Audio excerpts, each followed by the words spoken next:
Where is she? The general's voice cut through the hangar like a blade. Engines were spinning. Crews were strapped in, but no one moved because the roster was wrong. And the one person who wasn't supposed to be there was the only one the general trusted to fly this mission. No rank pulled, no explanation offered, just silence until she walked up the ramp without a word. If presence outranks paperwork, type the flight waited for her below. At Ford Base 9, the morning roster had been posted by 0430. 2 transport teams, 1 aerial recon unit, 1 heavy strike escort. Everything was greenlit and accounted for except one name, hers. She wasn't assigned that day. Her file showed standby, non-essential, so she stayed away from the hangar. No protest, no call.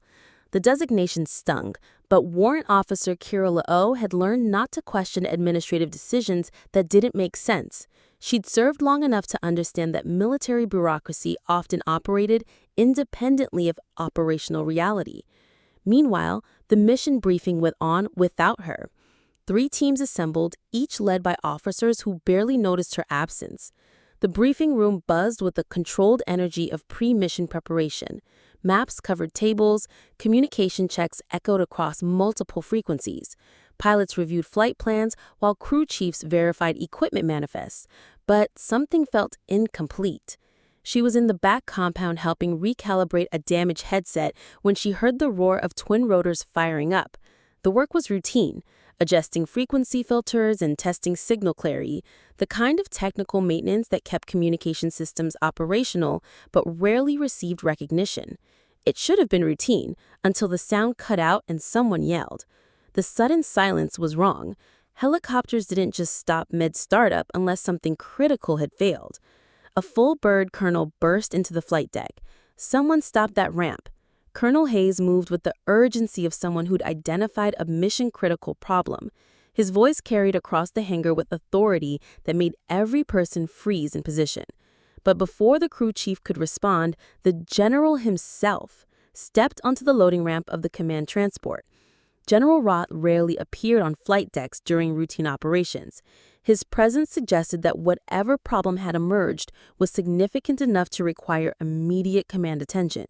No clipboard, no headset, just his voice. Where is she? The question hung in the air with the weight of absolute authority. Every person in the hangar understood that she referred to someone specific, someone whose absence had just become critically important. The room froze. Who, sir?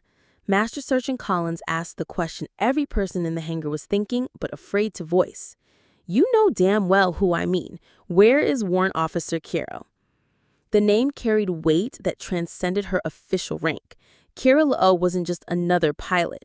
She was the pilot General Roth called when standard procedures weren't sufficient. One pilot checked the manifest. She's not listed on any... I didn't ask for a list. I asked for her. The general's response revealed the gap between administrative paperwork and operational necessity. Rosters reflected planning decisions made hours or days earlier, but missions often required adjustments that didn't wait for updated documentation.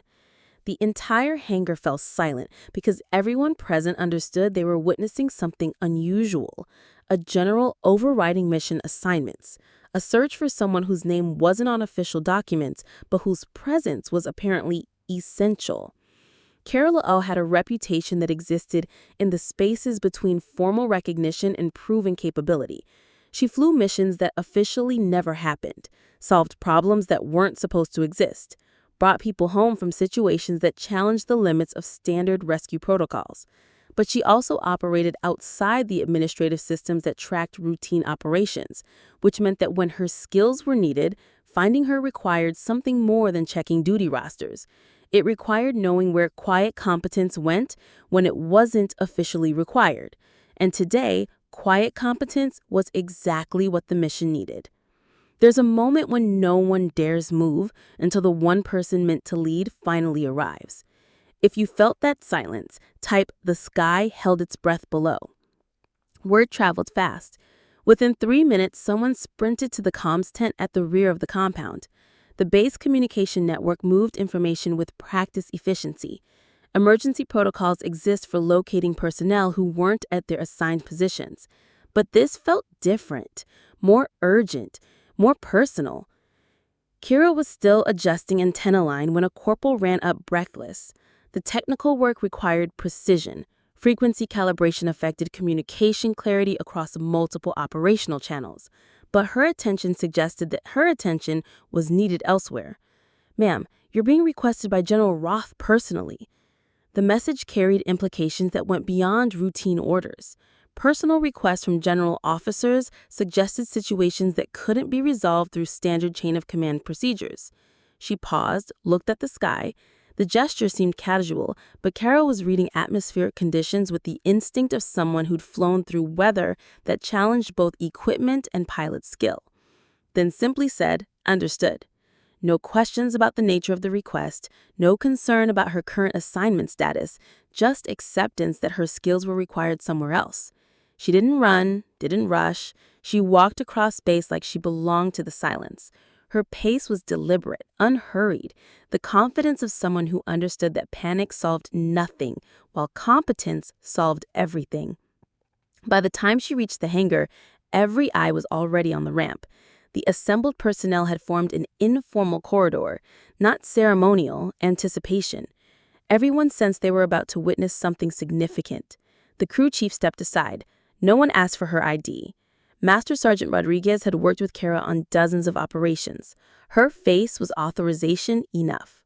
The general met her halfway, didn't salute, just handed her a small black envelope. The exchange was efficient, professional. General Roth's expression suggested relief mixed with confidence, the look of someone who just solved a critical problem. She opened it, read, nodded. The contents weren't visible to observers, but her reactions suggested familiarity with the type of mission being described. No surprise, no hesitation. "You're cleared to command Air 2, he said. "It's your mission now." The assignment carried authority that transcended normal protocol. Air 2 was the lead transport for complex extraction operations. Command positions were typically assigned through formal channels, not hangar deck conversations. One lieutenant objected. "Sir, with respect, we already—" Lieutenant Morrison represented standard military procedure. Questioning command decisions required courage, even when those decisions appeared to contradict established protocol. Roth raised a hand. "Lieutenant, there are missions you prepare for, and there are missions you give to the one person who's come back from worse." The explanation revealed layers of operational history that weren't documented in official files, missions that pushed beyond standard parameters, situations where survival depended on capabilities that couldn't be taught through routine training. Kara climbed the ramp, sat down in the seat that had no name assigned to it. Her movements were casual, but every person watching understood they were observing someone take command of an operation that had just shifted from routine to critical. The seat should have belonged to whoever was officially designated mission commander, but official designations sometimes mattered less than proven ability to bring everyone home. And the bird lifted. The takeoff was smooth, professional, but everyone on the ground knew they just witnessed something unusual. A mission that had transformed from routine procedure to personal responsibility, because some operations required more than following plans. They required trusting the person who'd proven capable of succeeding when plans failed. The mission was classified as Recon Exfil Hybrid. 2 units on the ground had lost comms near a contested ridgeline. The designation suggested complexity that went beyond standard rescue operations. Multiple objectives, uncertain terrain, communication challenges that had already defeated previous attempts. Previous attempts to locate them failed due to terrain interference. 3 separate search missions had been launched over the past 18 hours. Each had returned without contact, reporting that geographic features blocked standard communication protocols and made visual identification impossible. Satellite pass too late, drone footage inconclusive. The available intelligence was fragmentary and outdated. Satellite imagery required orbital timing that didn't align with operational windows. Drone reconnaissance had been attempted, but returned data that raised more questions than answers. Kira opened her tablet, pulled up overlays no one else had seen. Her device contained information that wasn't part of standard intelligence databases. Historical data, terrain analysis, and operational logs from missions that weren't included in official records. "These aren't public files," one analyst whispered. Staff Sergeant Kim recognized classification markers that exceeded his security clearance. The information Kira was accessing required authorization levels that most personnel would never achieve. She glanced at him. "They're not meant to be." The response acknowledged realities that existed beyond normal administrative channels. Some intelligence was classified, not just for security, but for operational effectiveness that couldn't be compromised by widespread distribution. Within 5 minutes, she'd remapped the extraction corridor using thermal echo patterns from 3 weeks prior, data that had been discarded by every analyst before her. The thermal analysis required understanding of how terrain retained and reflected heat signatures over extended periods. Most analysts dismissed older thermal data as irrelevant, but Kira understood that geographic patterns remain consistent across time periods. She found an alternate route in the canyon floor that was invisible to radar. The route existed in the spaces between standard mapping techniques. Radar systems were designed to detect aircraft at operational altitudes, not low-level flight paths that followed terrain contours. "We drop low between peaks 17 and 21, she instructed. "No chatter. I'll confirm beacon from 3 clicks. The flight plan required precision that challenged both equipment and pilot skill. Flying between mountain peaks at low altitude eliminated margin for error while providing concealment that made detection nearly impossible. The pilot looked uneasy. "That puts us in dead zone airspace."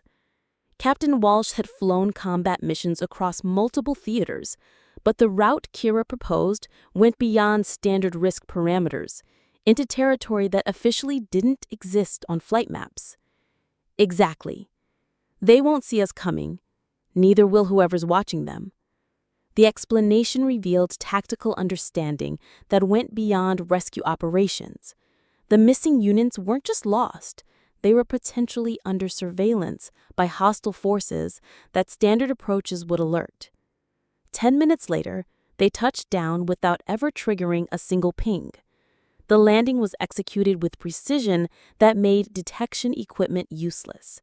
No radar signatures, no communication intercepts, no indication that rescue operations were underway. The ground team was waiting, alive, but pinned down. The missing units had been located exactly where Kira's analysis predicted. More importantly, they'd been extracted without alerting the hostile forces that had prevented previous rescue attempts. Kira's plan gave them cover, blocked the escape route from above, and provided 3-minute lift windows.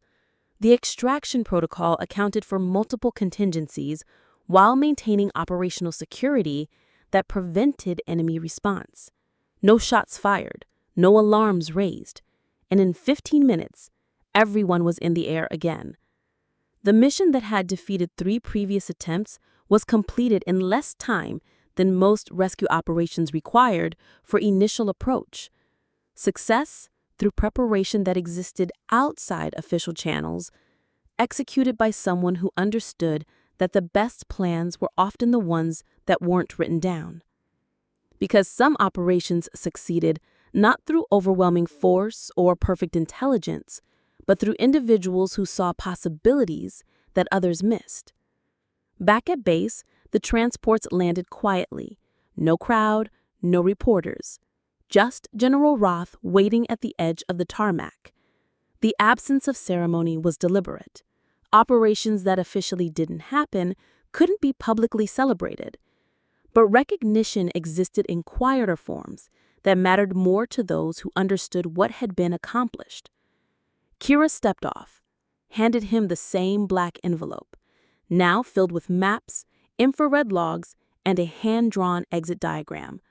The materials represented intelligence that couldn't be captured through standard collection methods, field observations, tactical innovations, and operational details that would inform future missions. "All accounted for," she said. The report was complete in 3 words. Everyone who'd been missing was now present. The mission had achieved its objectives without casualties or complications. Roth nodded once. We'll update the roster permanently. The commitment represented more than administrative correction. It acknowledged that some capabilities were too valuable to leave dependent on chance availability. She said nothing. Kira understood that recognition sometimes required silence. Public acknowledgement could compromise the operational flexibility that made her effectiveness possible. That night, a printed manifest was quietly posted to the ops board. The document appeared without announcement or explanation. Personnel noticed the change during routine schedule checks, but no one questioned its appearance. One new name was added to every mission slot marked "Discretion Required." The designation covered operations that existed in the spaces between official channels, missions that required capabilities not available through standard procedures. No rank, just the call sign. Echo 1. The call sign carried weight that transcended normal military hierarchy. Echo 1 wasn't just another pilot designation. It was recognition of proven ability to succeed where others had failed. When someone asked who it referred to, a major replied, "If you're asking, you're not cleared." The response protected operational security while acknowledging that some information was restricted, not for arbitrary reasons, but for practical effectiveness. And on the edge of the barracks, beneath the quiet hum of field lights, a woman reloaded her own gear. Alone. The solitude was chosen, not imposed. Kara preferred preparing for missions without the distractions of group dynamics or administrative oversight, because she didn't wait for orders. Orders waited for her. The relationship between command and execution had shifted. Standard procedure involved receiving missions and executing them according to predetermined plans. But some situations required individuals who could create effective plans when standard procedures proved insufficient. Sometimes a name doesn't need to be listed to be expected. If you've ever felt seen beyond the schedule, type "They always knew she'd show up" below. Subscribe to Ironheart Stories for tales where presence overrides paperwork and some names are felt before they're written.